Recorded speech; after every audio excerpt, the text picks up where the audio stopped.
రాష్ట్ర ఆదాయాలు ఎలా పెరుగుతాయి? ఇక రాష్ట్ర అప్పుల విషయంలోకి వస్తే మళ్ళీ మళ్ళీ అవే గోబెల్స్ ప్రచారాలు. చంద్రబాబు నాయుడు గారి నైజం నిజంగా కుక్కతోక వంకరే. అంటే ఎన్నిసార్లు మనము చెప్పినా కూడా ఎందుకయ్యా అబద్ధాలు చెప్తావు, వాస్తవాలు ఇవి, ఇదిగో వాస్తవాలు అని మనం ఎన్నిసార్లు ప్రజెంటేషన్ ఇచ్చినా, ఎన్నిసార్లు మనం సాక్ష్యాలు ఆధారాలతో సహా చెప్పినప్పటికీ కూడా అవే గోబెల్స్ ప్రచారాలు, అవే అబద్ధాలు రిపీటెడ్గా. కుక్కతోక కూడా ఎప్పుడైనా మీరు గమనించే ఉంటారు. దాన్ని కరెక్ట్ చేయడానికి నువ్వు ఇటు చేయండి, అది మళ్ళీ ఆయనకి వెళ్ళిపోతుంది. అందుకనే సామెత కూడా అంటారు కుక్కతోక వంకర అని. చంద్రబాబు నాయుడు గారి నైజం కూడా కరెక్ట్గా అంతే.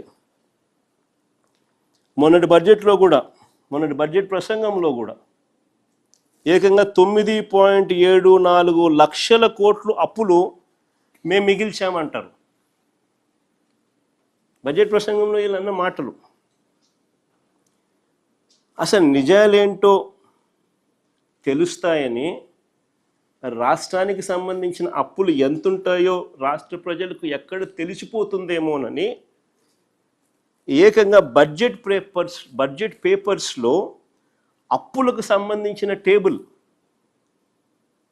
వాల్యూమ్ నెంబర్ 6 ఈ బుక్లో ఉంటుంది. వాల్యూమ్ నెంబర్ 6 బుక్లో దీనికి సంబంధించిన టేబుల్ పూర్తిగా ఎత్తేసారు, కనపడదు. ఇది ఎప్పుడు జరగదు మామూలుగా. నేను ఆశ్చర్యంగా చంద్రబాబు నాయుడు గారిని ఒకటే అడుగుతా, అయ్యా చంద్రబాబు నాయుడు గారు, ఇక్కడ దాచిపెట్టవచ్చు కానీ మీరు ప్రజెంట్ చేసిన చంద్రబాబు నాయుడు గారు ప్రజెంట్ చేసిన మీ తొలి బడ్జెట్, అప్పటికి ఇంకా ఇంత తెలివితేటలు ముదర్రా.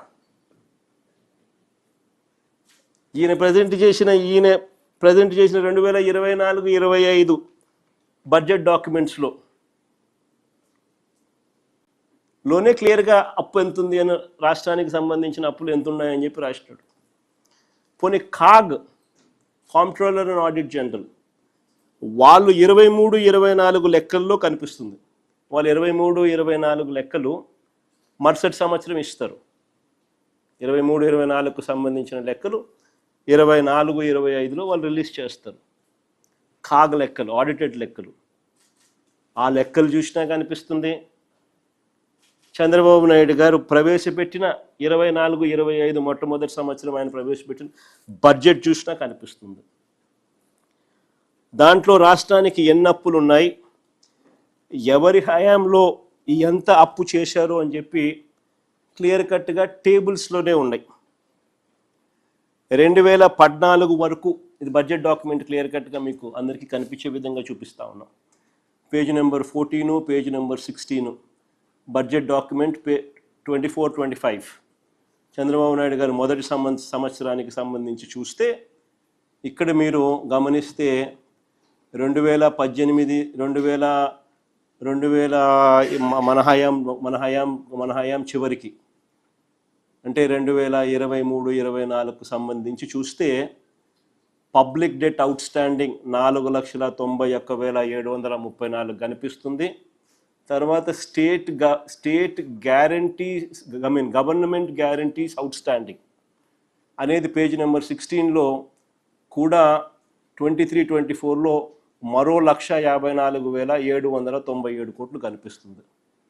అంటే ఈ రెండు కలిపితే రాష్ట్రానికి సంబంధించిన వైఎస్ఆర్సీపీ ప్రభుత్వ హయాం ముగిసే నాటికి రాష్ట్రానికి సంబంధించిన అప్పులు ఎంత అని చెప్పి, సిమిలర్లీ చంద్రబాబు నాయుడు గారి హయాం ముగిసే నాటికి అంటే వైఎస్ఆర్సీపీ అధికారంలోకి వచ్చే నాటికి, చంద్రబాబు నాయుడు గారి హయాం ముగిసే నాటికి చంద్రబాబు నాయుడు గారి హయాంలో రాష్ట్రానికి సంబంధించిన అప్పులు ఎంత అని చెప్పి అవి కూడా రాస్తారు. 2018-19కి సంబంధించి పబ్లిక్ డెట్ అవుట్ స్టాండింగ్ 2,57,000 చిల్లర కోట్లు అక్కడ కనిపిస్తుంది. పేజ్ నెంబర్ 14లో గవర్నమెంట్ గ్యారంటీస్ అవుట్ స్టాండింగ్లో 2018-19కి సంబంధించి 55,508 కోట్లు ఇక్కడ కనిపిస్తుంది. ఈ రెండు యాడ్ చేస్తే చంద్రబాబు నాయుడు గారి హయాంలో వైఎస్ఆర్సీపీ ప్రభుత్వం రాక మునుపు 3,90,247 కోట్లకు చంద్రబాబు నాయుడు గారి హయాంలోనే అప్పులున్నాయి. చంద్రబాబు నాయుడు గారు ఇదే విధంగా కింద కాగ్ లెక్కలు చూసినా కూడా ఇదే విషయాలే మీకు కనిపిస్తాయి. 2023-24లో ఒక 3,000-4,000 కొంచెం తక్కువ కనిపిస్తుంది. బట్ అదర్వైజ్ కాగ్ లెక్కలు కూడా అవే కనిపిస్తూ ఉన్నాయి. వైఎస్ఆర్సీపీ హయాంలో ఎంత అప్పులు జరిగినాయి, చంద్రబాబు హయాంలో ఎంత అప్పులు. 2014 వరకు రాష్ట్ర విభజన తర్వాత అన్ని రకాల అప్పులు చూస్తే రాష్ట్రానికి ఉన్న అప్పులు 1,40,717 కోట్లు. ఈ అప్పు కాస్త చంద్రబాబు నాయుడు గారు దిగిపోయే నాటికి 3,90,217 కోట్లకు ఎగబాకింది. అంటే చంద్రబాబు నాయుడు గారి హయాంలో 2014-19 మధ్య 2,49,350 కోట్లు ఆయన అప్పు చేసినాడు. కంపౌండెడ్ యాన్యువల్ గ్రోత్ రేట్ ఎంత అని చెప్పి చూస్తే 22.63%, 22.63% కంపౌండెడ్ యాన్యువల్ గ్రోత్ రేట్తో ఆయన అప్పు చేశాడు. మా హయాంలో చంద్రబాబు నాయుడు గారు ఎండింగ్ పాయింట్ 3,90,247 కోట్లు అక్కడి నుంచి మేము స్టార్ట్ అయితే మా హయాంలో అది కాస్త